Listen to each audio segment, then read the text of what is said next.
아마 2차 세계대전이라고 하면 먼 나라 일처럼 느끼실 분도 많으실 텐데 우리나라도 2차 세계대전 참전국이라는 사실 아시나요? 당시 대한민국 임시정부가 연합군의 일원으로 싸웠거든요. 1945년 일본의 항복 직전에 한반도를 탈환하려는 작전을 짜기도 했습니다. 우리 민족의 힘으로 독립을 이루려고 한 거죠. 그런데 우리와 사정이 비슷한 나라가 유럽에도 있었습니다. 바로 폴란드죠. 폴란드는 나치의 침략으로 나라를 잃은 상태에서 망명정부를 꾸려서 전쟁에 참여했거든요. 폴란드군은 최대 20만 명에 이르렀는데 연합군 중에서는 소련군, 미군, 영국군에 이어서 네 번째 규모였습니다. 그런데 전쟁 이후 폴란드 망명정부는 폴란드로 돌아가지 못했습니다. 심지어 20만 명이나 되는 폴란드 군인들은 생전 기념 행사에 초청도 받지 못했대요. 대체 폴란드는 무슨 일을 겪은 걸까요?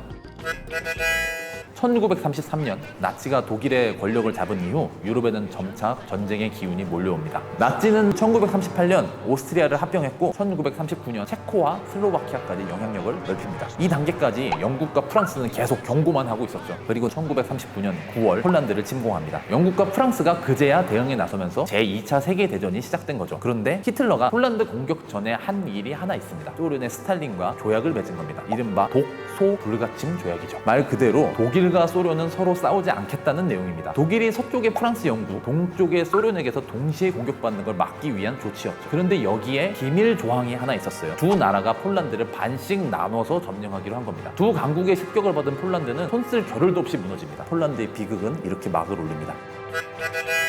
보통 나치의 전쟁 범죄 하면 유대인 대량 학살이 잘 알려져 있죠. 하지만 동유럽의 슬라브인, 그러니까 폴란드와 소련 민간인을 대상으로 한 학살도 그에 못지않게 잔혹했습니다. 특히 폴란드는 나치의 공격을 가장 먼저 받은 나라였고 그만큼 심각한 피해를 입습니다. 나치는 폴란드 민간인 거주지에 집중 폭격을 퍼부었고요. 심지어 피난민이 탄 기차, 민간인이 이용하는 공원까지 닥치는 대로 폭격했습니다. 이렇게 무차별 공격으로 목숨을 잃은 민간인만 20만 명에 이르고요. 이후로도 수많은 폴란드인이 목숨을 잃었습니다. 문제는 나치만 이런 짓을 한 게 아니라는 겁니다. 소련도 폴란드 민간인들을 학살했습니다. 2차 대전으로 큰 피해를 입은 나라가 정말 많지만 이렇게 두 강대국에게서 동시에 핍박을 받은 나라는 폴란드가 유일하죠. 소련의 만행에 대해서는 잠시 뒤에 다시 말씀드리기로 하고요. 우선은 폴란드의 저항에 대해서 말씀드릴게요. 살아남은 폴란드 사람들은 바다 건너 영국으로 가서 망명정부를 세웁니다. 그리고 나라를 되찾기 위한 대장정이 시작됐죠. 처음 망명정부에 모인 병력은 3만여 명 정도였는데 꾸준히 늘어서 전쟁 막바지엔 20만 명에 이르게 됩니다. 폴란드는 주로 영국군과 함께 싸웠어요. 그런데 전장 곳곳에서도 활약이 대단했습니다. 영국 항공전에는 폴란드 파일럿 140여 명이 참여했습니다. 영국인 다음으로 많은 수였고요. 특히 303 비행대대는 무려 독일 전투기 126대를 격추해서 연합군 최고 실적을 기록했다고 하네요. 폴란드는 독일군의 암호기 애니그마를 해독하는 데에 큰 공을 세운 것으로도 유명합니다. 전쟁이 터지기 전 폴란드 정보국이 모아놓은 자료 덕택에 연합군이 애니그마 해독에 성공했거든요. 나치의 지배 아래 놓인 폴란드 본국에서도 지하군이 결성돼서 레지스탕스 활동을 벌입니다. 규모가 약 40만 명에 이르렀다는데요. 유럽 전체에서 가장 규모가 큰 저항군이었죠. 폴란드군은 유럽의 서부와 동부 전선, 지중해와 아프리카 전선에 이르기까지 유럽 일대의 모든 전선에서 활약한 기록을 남긴 군대이기도 합니다. 나라를 되찾기 위해 그야말로 필사적으로 싸운 거죠. 그런데 1941년 나치 독일이 소련을 침공합니다. 적의 적은 친구란 말이 있죠. 궁지에 몰린 소련은 영국, 미국과 손을 잡고 연합군 편에 서죠. 폴란드 망명정부 입장에서는 이제 상황이 복잡해진 겁니다. 졸지에 조국의 절반을 삼켰던 원수와 동맹이 된 거예요. 폴란드는 일단 소련이 포로로 잡고 있는 폴란드 군인부터 돌려달라고 했어요. 그런데 소련이 풀어준 포로는 장교는 거의 없었고 대부분 병사들이었어요. 망명정부가 그 이유를 묻자 소련의 스탈린이 이렇게 대답합니다. 전부 도망가서 만주로 갔다더라. 여러분이 아시는 그 만주 맞습니다. 폴란드 포로가 지구 반바퀴를 돌아서 만주까지 도망갔다는 거예요. 이 신박한 해명에 폴란드 망명정부는 할 말을 잇습니다. 모두 죽였을 거라는 추측은 있지만 확실한 물증은 없었죠. 그런데 말입니다. 1943년 소련으로 진군하던 독일군이 정말 우연히 폴란드의 카틴 숲에 안매장된 시신 4,000구를 발견합니다. 조사 결과 이들은 소련의 포로로 잡힌 폴란드군이었습니다. 주로 장교들이었고요. 교사, 법률가, 사제 등등 폴란드 사회의 엘리트들이 많았죠. 스탈린의 독재에 걸림돌이 될 만한 지식인들이었어요. 이 사건을 카틴 숲의 학살 사건이라고 부릅니다.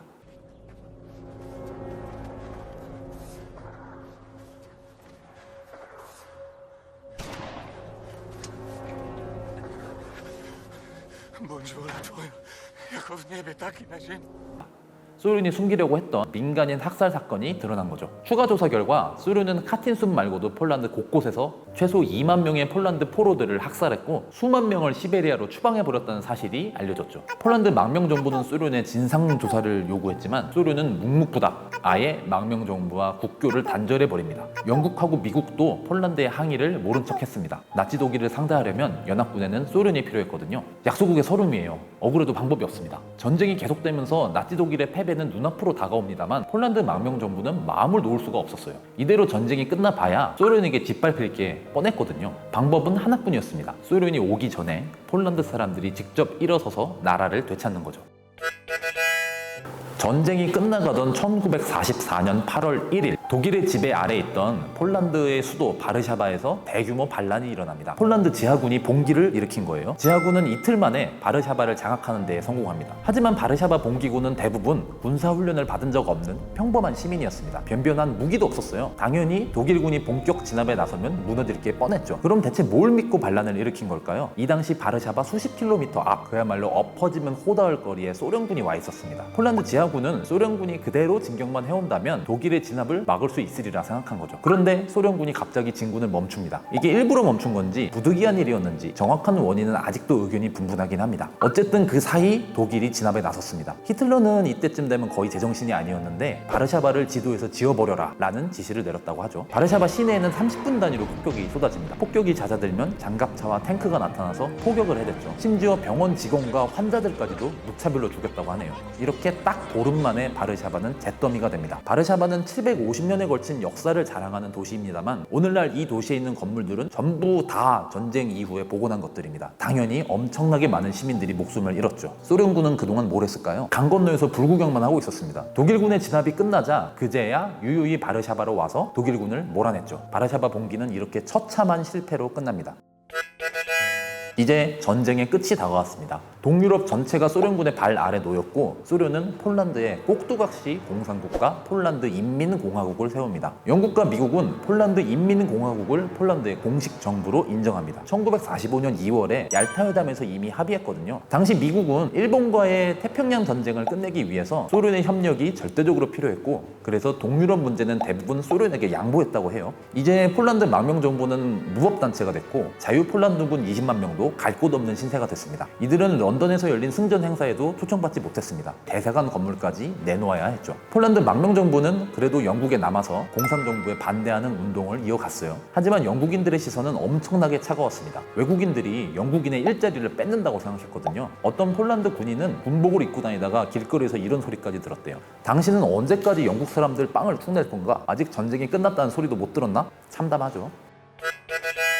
2차 대전 당시 폴란드에서 목숨을 잃은 사람이 약 500만 명이나 됩니다. 폴란드는 인구 대비 세계에서 가장 큰 인명피해를 입은 나라였죠. 하지만 소련은 카틴숲 사건도 바르샤바 봉기도 없던 일 취급했습니다. 폴란드의 자유를 위해서 싸웠던 시민들은 공산정부 아래에서 오랜 세월 동안 탄압당했습니다. 하지만 냉전 기간 내내 폴란드 시민들은 공산정부에 맞서서 저항을 멈추지 않았고 결국 1990년 민주화에 성공합니다. 망명정부의 투쟁은 그 이후에야 재평가받을 수 있었죠. 폴란드의 비극적인 현대사는 여러모로 우리나라의 현대사를 떠올리게 합니다. 대한민국 임시정부도 해방 이후 정식 정부로 승인받지 못했고 우리나라에서 친일파 청산이 문제가 되는 것처럼 폴란드에서도 냉전 시절 공산당 세력 청산이 여전히 문제가 되고 있거든요. 우리와는 별 관련도 없는 먼 나라 이야기가 유독 짠하게 들리는 건 이런 이유가 아닌가 싶습니다.